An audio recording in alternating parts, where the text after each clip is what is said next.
भगवान सूर्य उत्पत्ति के समय एक प्रकाशमय विशाल गोलाकार वृत्त के रूप में थे। उनका एक नाम मार्तंड है। देवशिल्पी विश्वकर्मा ने अपनी पुत्री संज्ञा का विवाह उनके साथ कर दिया।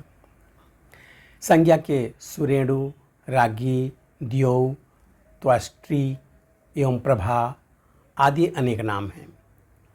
सूर्य का प्रचंड तेज संज्ञा के लिए सर्वथा दुस्सह था।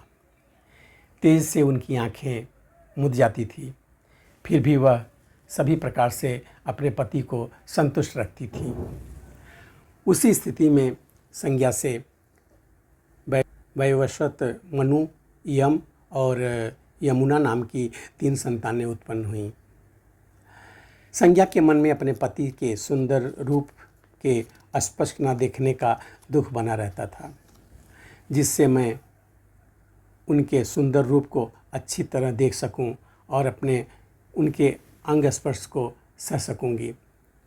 ऐसा विचार कर उसने अपने शरीर में एक छाया प्रकट की और उसे अपने पति की सेवा में नियुक्त कर स्वयं कुछ दिन तक पिता के घर रहकर बाद में उत्तर कुल में तपस्या करने चली गईं। अपने सत्युत्व की रक्षा के लिए उसने अपना स्वरूप अश्विनी का बना लिया था। छाया का दूसरा नाम विक्षुभा है। उसके प्रत्येक अंग, आकृति, बोलचाल आदि संज्ञा के सदृश ही थे। इसलिए भगवान सूर्य ने इस समय रहस्य की ओर ध्यान नहीं दिया। वह छाया को संज्ञा ही मानते रहे।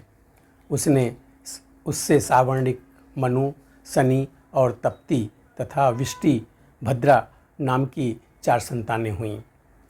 छाया अपनी संतानों को बहुत प्यार करती थी और वैवस्वत, यम तथा यमुना से द्वेष रखती थी। यह विषमता अंत में इतनी बढ़ी कि उसने विवाद का रूप धारण कर लिया। छाया द्वारा निरंतर उत्पीड़ित होने पर यम को एक दिन क्रोध आ गया। माता को धमकाने के लिए उन्होंने अपना पैर उठा लिया। यह देखकर छाया कुपित हो उठी। उसने श्राप दे दिया कि पितृ भार्या पर उठाया यह पैर पृथ्वी पर गिर पड़ेगा। इसी कलह के बीच भगवान सूर्य आ गए।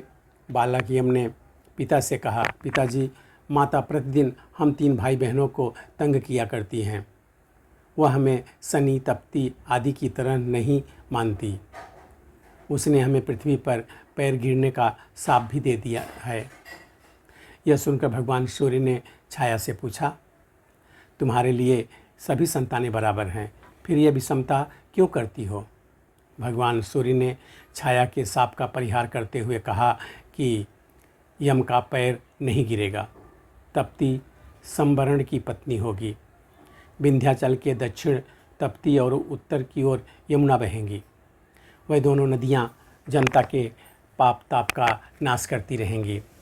पुनः उन्होंने पुत्र को वरदान दिया कि तुम लोकपाल बन जाओ। इसके बाद भगवान सूर्य अपने ससुर त्वष्टा के पास गए। वह जानना चाहते थे कि मेरी प्रियतमा मुझे छोड़कर तप क्यों कर रही है। त्वष्टा ने ध्यान लगाकर सब बातें जान ली। उन्होंने बताया कि संज्ञा को आपका तेज असह्य था। आप में इतना अधिक प्रकाश है कि आपका रूप उससे ढक जाता है। यदि आप चाहें तो प्रकाश को तराश कर काम कर दिया जाए।